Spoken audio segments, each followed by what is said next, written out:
नमस्कार दोस्तों, आज आपके सामने फिर एक नई वीडियो लेकर आया हूँ। आज हम बात करेंगे मृत्यु अर्थात मौत। क्या है मौत, इसके कारण क्या हैं, इसकी परिभाषा क्या है, यह सभी विषय हम आज इस वीडियो में जानेंगे। क्यों आती है मौत हमें। तो बात करते हैं मौत की। तो मौत एक कटु सत्य है। बाकी सभी बातें इस संसार की झूठी कह सकते हैं हम, क्योंकि बाकी सभी बातों में मोह माया के जंजाल में हम फंसे रहते हैं, जिनको हम सत्य भान करते हैं, जिनको हम सत्य मान लेते हैं। किंतु मौत ही एक ऐसी चीज़ है जो सत्य है। बाकी सभी चीज़ें इस संसार की असत्य है, मिथ्या स्वरूप हैं। जो भी मनुष्य इस संसार में पैदा होता है या जन्म लेता है, उसे एक न एक दिन मरना होता है, उसे एक न एक दिन मृत्यु आनी होती है। तो मृत्यु तो आनी ही है। और बाकी जो भी हम संसार में मोह माया में फंसे हैं, इन उलझनों में जो हम फंसे हैं, जो हम कर्म कर रहे हैं, वो सभी हमारे कर्मों के कारण ही हमें नरकलोक में जाना होगा या स्वर्गलोक में जाना होगा। मृत्यु कोई एक शब्द नहीं है। महाभारत के अनुसार मृत्यु एक पवित्र देवी है।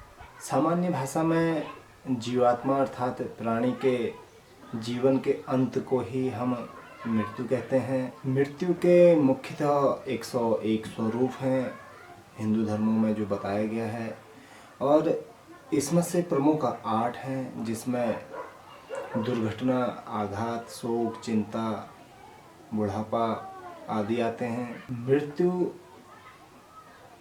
शरीर की होती है। आत्मा अजर अमर है, अविनाशी है। वह एक शरीर से दूसरे शरीर में, दूसरे शरीर से तीसरे शरीर में, और एक योनि से दूसरी योनि में प्रवेश करते रहती है।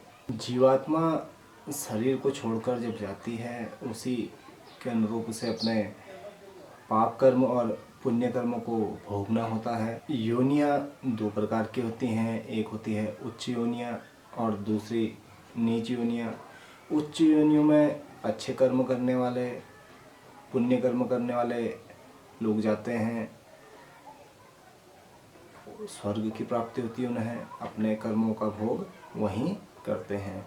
और जो नीच योनि होती है, उसमें पाप कर्म करने वाले लोग जाते हैं और अपने कर्म फलों का भोग वहीं करते हैं, और उसी के अनुरूप उन्हें अगले जन्म में जब आते हैं अपने कर्मों का भोग करते रहते हैं। कभी कभी कुछ लोग स्वर्ग और नर्कलोक का सुख दुख का भोग इसी मृत्युलोक में करते हैं। मृत्युलोक यानी जिस संसार में हम अभी जी रहे हैं, इस संसार को मृत्युलोक कहते हैं।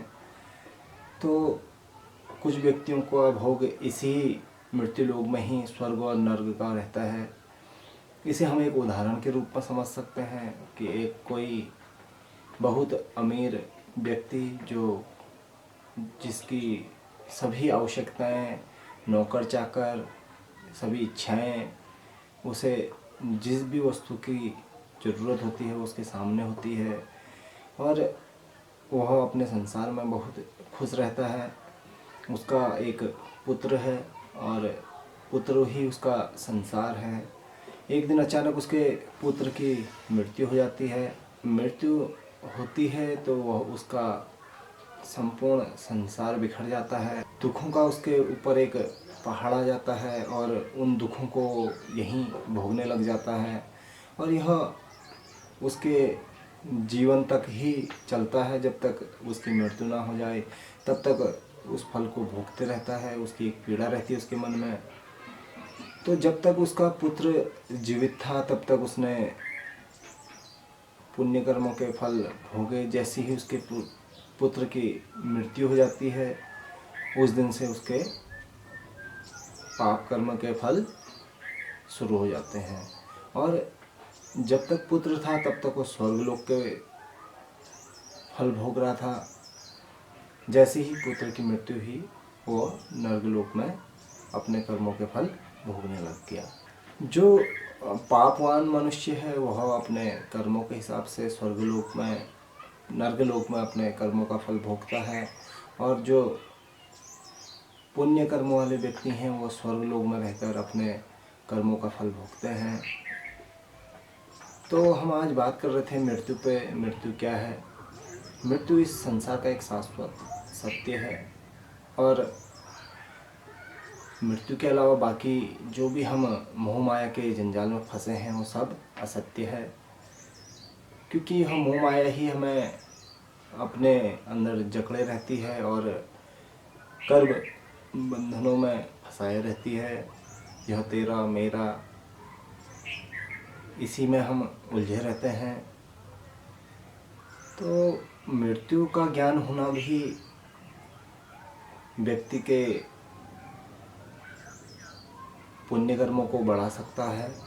तो सभी को अपने मृत्यु का एक भान होना चाहिए, सांसारिक मोह माया में ही नहीं उलझना चाहिए, और सिर्फ अपने लिए ही जीना सही नहीं है। बाकी गरीब असहायों की सेवा करनी चाहिए। अच्छे कर्मों का फल अच्छा ही मिलता है। तो जब हम किसी की मदद करते हैं तो उसके कर्मों का फल भी हमें कहीं ना कहीं मिलता है। और मृत्यु के बाद फिर दोबारा अगर आपको जीवन चाहिए तो हमें इसी के अनुरूप चलते रहना पड़ेगा जैसे आज तक जीते आए हैं। और मोक्ष की प्राप्ति करनी है तो परमात्मा का ध्यान भी करना पड़ेगा और अच्छे कर्म करने पड़ेंगे, तभी मोक्ष की प्राप्ति भी हो सकती है। क्योंकि मनुष्य रूप में ही मोक्ष की प्राप्ति मिल सकती है। अगर हमारा मनुष्य रूप ही नहीं रहेगा तो मोक्ष की प्राप्ति भी हमें नहीं मिलेगी। क्योंकि जो भी हम कर्म फल स्वर्गलोक में भुगतते हैं, वहाँ के कर्मों का कोई फल नहीं होता है।